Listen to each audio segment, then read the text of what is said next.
this episode of Eat Better, I'm going to introduce you to the basics of a whole food diet. This will help you live longer, feel healthier, and look better. Now, it's not really a diet. It's more like a sensible way of eating, and it's perhaps how our grandparents would have eaten before the onslaught of processed food. The great benefit of eating a whole food diet, especially over a long period of time, because remember, there are no quick fixes, is weight loss, staying nice and slim and lean. And that's what you want to do as you grow older, because remember, of course, your body will do quite well, but when you start getting up around 40, if you haven't had a really good diet, it will start to give way, and we don't have that youth and that vitality on our side anymore. The aspect of processed food and takeaway food is that it's made predominantly for profit. So all the ingredients, more or less, are made to cut costs. So lots of processed oils, lots of processed wheats, and lots of processed sugar. That's a big problem. So let's start by looking at what processed food is, and then we're going to look at how it's destroyed our health. According to the American Obesity Association, by 2030, 60% of Americans will be obese. And the issue is ultra-processed foods, and they make up almost 60% of the average American's caloric intake. Of course, they're convenient, but they come at the expense of our health and our waistline. So it's really important that we understand what processed foods look like so that we can cut down on them, or what I recommend is completely eliminating them from your diet. So let's look at what some of these items include. First is breakfast cereals. I'm talking about bars and muffins. Fast food of any type, try to stay away from that. I'm talking about pizza, French fries, burgers, and chicken nuggets. Deep fried foods, candy, soda. So I mean most energy drinks and juices, chips, all types of snacks that come in packets, more or less. So salty, sweet, savory snacks, packaged goods like cakes, biscuits, and donuts, microwavable frozen meals, instant soups and sauces, white bread, in other words, refined wheat products, which saturate the supermarket, and of course, different types of vegetable oils, which we will go more into. So the problem with processed food is it's usually very high in sugar, and that is definitely going to take a toll on your health. It's going to make you pack on pounds at a rapid pace. There's another issue with processed food, which is equally as bad, and that is the industrially processed seed oils. They're often referred to as vegetable oils, and examples include safflower oil, corn oil, sunflower oil, soybean oil, and canola oil. Nearly every fast food restaurant is guilty of using high levels of these toxic fats. These oils are considered processed because there are many steps to get them from the plant into the final oil, and that includes high pressure steps and also solvents. So they're actually really toxic for your health, and they can create a lot of inflammation in your body. Many of these oils are made from GMOs, and that's one of the reasons why it triggers inflammation. So what I've mentioned is just a couple of the reasons why it's so important to prepare almost all of your meals at home if you can, so you know exactly what you are putting in your body. Whenever white flour and sugar are added to a population's diet, regardless of what their baseline disease rate is, you are going to get an epidemic of obesity, and that is what we are seeing in America today. And the other issue on top of that is diabetes. So an ophthalmologist named Chris Knob, he conducted 9 years of research into this, and he concluded that chronic diseases such as type 2 diabetes, age-related macular degeneration, heart disease, and cancer are being caused by processed foods. So it's really clear that if we don't start turning back the tide now, we are going to be dealing with an epidemic that our healthcare system will not be able to cope with. So let's start by looking at some different types of whole food, and that way when you're out and about shopping or looking for a place to eat, you'll make a great choice. So in the beginning of transitioning from a standard American diet to a whole food diet, you're more than likely going to experience cravings. You'll be itchy and scratchy. You'll want to be reaching for the cookie jar. But the great thing is that the more you educate yourself, the more you know, the more tips you pick up, recipes, it'll make it much easier. So what are whole foods? Well, they're basically foods that are as close to their whole state as possible. Of course, this bowl of fruit is a great example, straight from nature. And they're typically like unprocessed and unrefined. They don't contain processed oil, salt, and things like this, sugar. So as a general rule, you want to look for unprocessed plant or animal foods. Eggs is a great example. Here are some examples of whole grains. So brown rice, amaranth, buckwheat, and whole oats. Of course, we've got fruits and vegetables of all types. We've got beans and lentils. So that includes kidney beans, black beans, green lentils, red lentils. Soy products. Soy gets a lot of bad press, but people in Asia have been eating it for thousands of years. It's incredibly nutritious, high in protein. I'm talking about soy milk, tofu, tempeh. And of course, fish is very important. I'm talking about salmon, tuna, sardines, and mackerel. Next on the list is meat and poultry. So lean red meat, turkey, game, nuts and seeds. So walnuts, pecans, sunflower, sesame.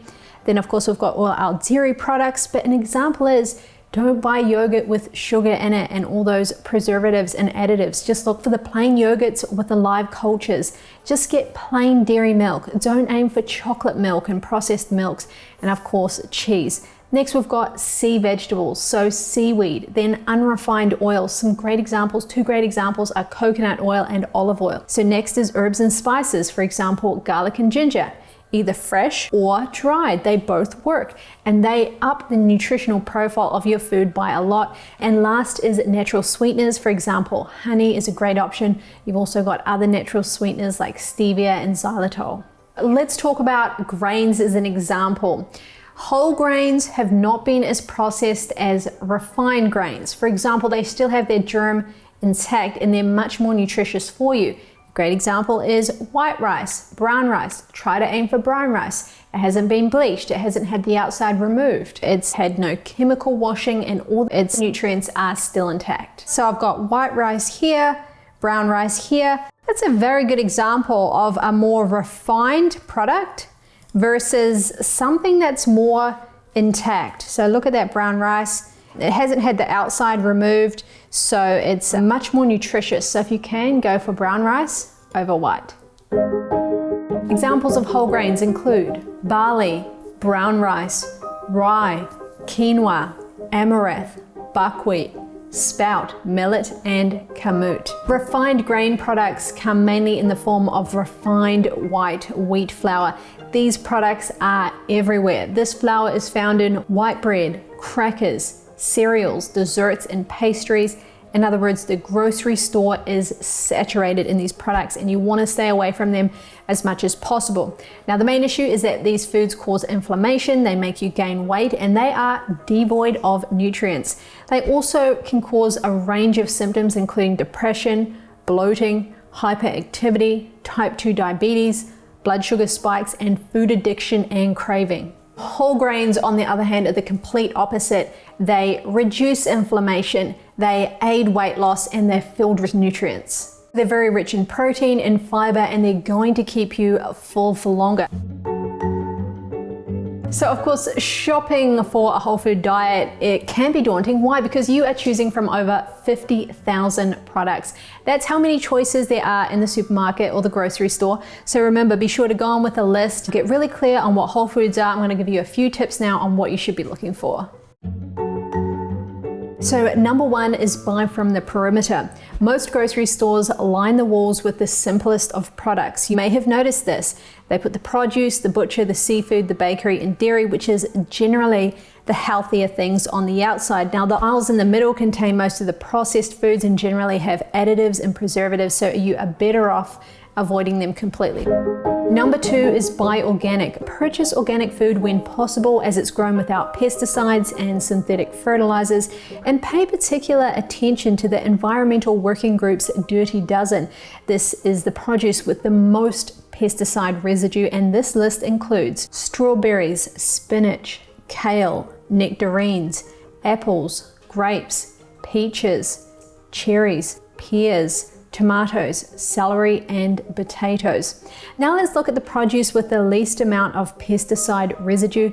These items are slightly better, and this year's Clean 15 list includes avocados, sweet corn, pineapple, onions, papaya, sweet peas, eggplant, asparagus, broccoli, cabbage, kiwi, cauliflower, mushrooms, honeydew, and cantaloupe. If you can, jot those down so that you have them in your little diary when you go shopping, so you know which ones are better to get organic and non-organic. If your budget doesn't allow for all things organic, don't sweat it. It's better to gain the nutrients of produce, organic or not, than to go without it.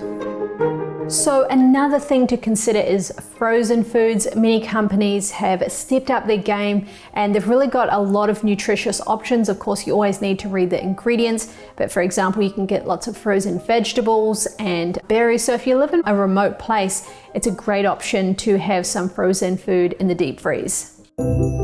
Number 4, look for whole ingredients. An easy way to eat cleanly is to eat simply. Shopping the perimeter will of course already introduce you to many unprocessed foods. The interior aisles do have options though. That's where you'll find oats, that's where you'll find beans and rice and some healthy spices, dried fruits, tomato products, nuts and seeds, whole wheat flour. So those are all great examples of whole foods that you can get in the middle aisles. So a good rule of thumb is that if you can hardly pronounce the ingredients or read the ingredients, or there's too many ingredients, it's already a big sign that this is a no-no product. Number 5, go in with a list. This is so important. You must enter the grocery store with a list so that you have a plan for what you're going to buy and not going to buy. Now, they've actually done research that shows that if you go in with a list, you're going to make much better purchase decisions and much less impulse purchases. The impulse buys happen mostly in the chips, the cookies, and the candy section, so you want to skip those aisles altogether. Oh, and an extra tip is to avoid the soda aisle. Most grocery stores have a whole aisle dedicated to sugary carbonated drinks. Just reach for water and healthy teas like herbal tea, green tea, maybe a bit of coffee, hot cacao drinks, but whatever you can do, stay away from carbonated sugary drinks. They destroy your skin, they destroy your teeth, and pretty much everything in between.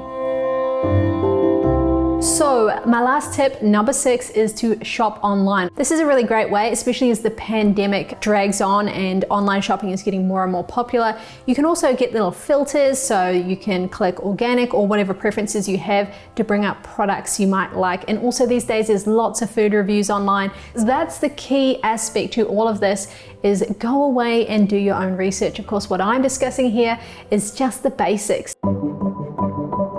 The food we eat is a huge indicator of our health, and exposing ourselves to as few toxic ingredients as possible is so important.